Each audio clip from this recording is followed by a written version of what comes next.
Bonjour à tous, veuillez vous inscrire pour recevoir nos nouvelles quotidiennes.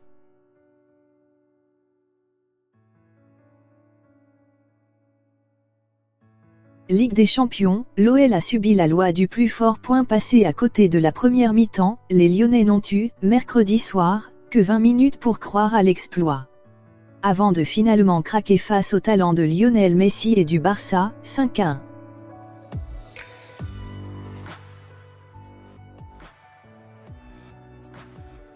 En football, l'ordre des choses conserve parfois son caractère inéluctable. Malgré 2 matchs contre le Manchester City de Pep Guardiola et un face au Barça de Lionel Messi, Lyon n'avait pas encore perdu cette saison en 7 matchs de Ligue des Champions.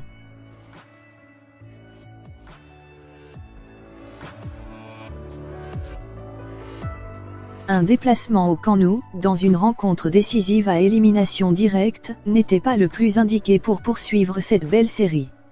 Mercredi 13 mars, cela s'est logiquement vérifié avec une cruelle défaite 5-1 des Lyonnais, qui sont donc sortis au stade des huitièmes de finale, comme le PSG.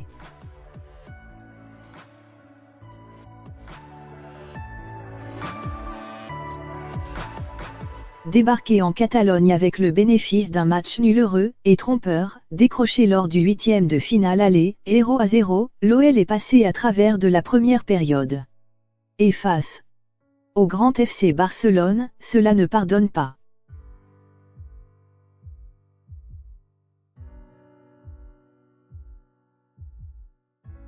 Un constat auquel n'a pu échapper l'entraîneur de l'OL, Bruno Genesio, qui avait choisi d'aligner 5 défenseurs. En première période, on a énormément souffert à cause de la grosse pression imposée par le Barça.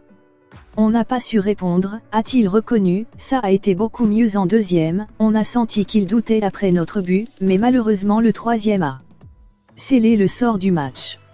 Il nous a fait mal dans les têtes.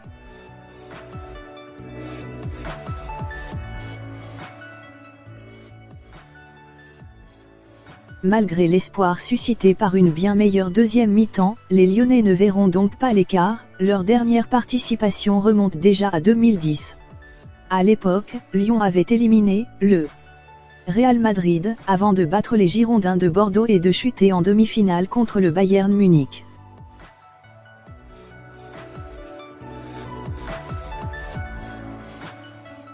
Les Gaunais ne pourront pas s'enorgueillir d'être la 3e sensation européenne en 10 jours après les exploits de l'Ajax à Madrid et de Manchester United à Paris.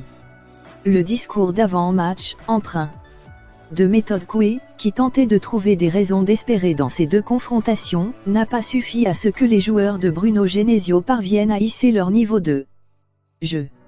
À de rares exceptions, comme l'avant-centre Moussa Dembélé et surtout le milieu de terrain Tanguy Ndombele qui devrait être difficile à conserver.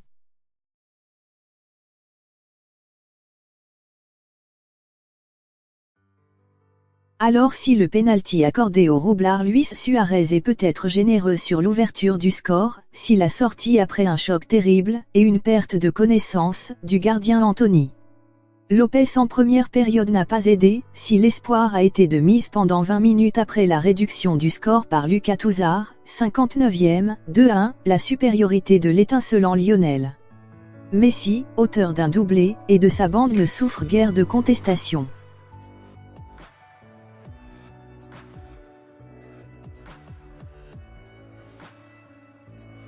Lorsque Messi joue à un tel niveau, avec une telle motivation, il est inarrêtable. C'est l'un des meilleurs joueurs de tous les temps, un génie. À l'image de Ronaldo hier.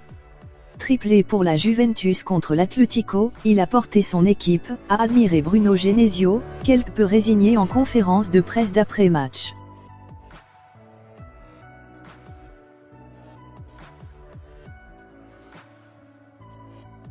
Le 3e but barcelonais de Coutinho, intervenu après la sortie sur blessure de Ferland Mendy, pas vraiment à la hauteur sur la pelouse, a été le véritable révélateur de la différence de niveau entre les 2 clubs.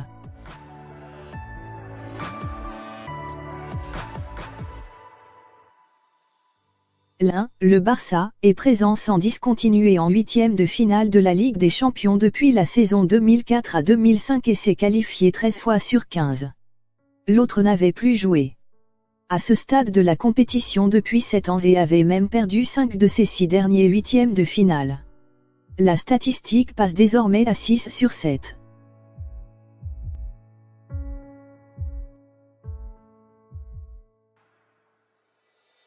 Elle en dit long sur le gap qui sépare encore l'Olympique lyonnais du très haut niveau continental. L'ambition du président Jean-Michel Aulas, symbolisée par l'inauguration de son grand stade privé en 2016, prendre place parmi les grands clubs européens paraît encore irréaliste.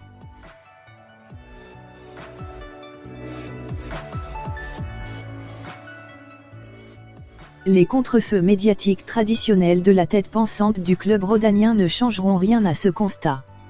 Je ne suis pas un spécialiste du football, je suis un modeste président d'un club de province qui dans son analyse, ne peut que considérer qu'à partir du moment où il y a un penalty inexistant, qu'on perd le gardien titulaire, ça peut changer fondamentalement le sens du match, a-t-il tenté d'expliquer.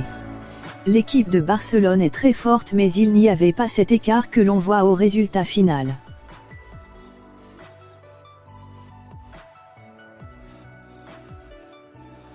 Que cela soit dans la gestion tactique de ce double affrontement, dans l'approche mentale ou dans la comparaison entre les deux effectifs, Lyon a beaucoup de travail à fournir. Le temps presse pour un président septuagénaire, en poste depuis plus de 30 ans et qui n'a qu'un rêve, gagner une Coupe d'Europe avant de prendre sa retraite.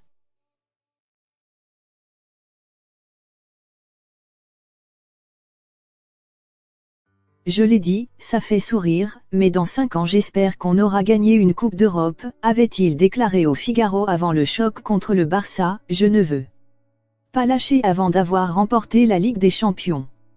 Pas certain que les sourires quittent les visages des sceptiques après cette terrible désillusion.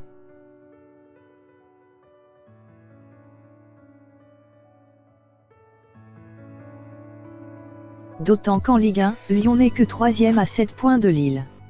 Avant de penser au sommet, il faut déjà assurer l'essentiel, la participation à la prochaine édition de la Ligue des Champions ou au moins au barrage de la compétition. Une tâche loin d'être aisée tant les Marseillais, qui ne sont plus qu'à 3 points des Lyonnais, rêvent de jouer un mauvais tour à leur nouveau rival.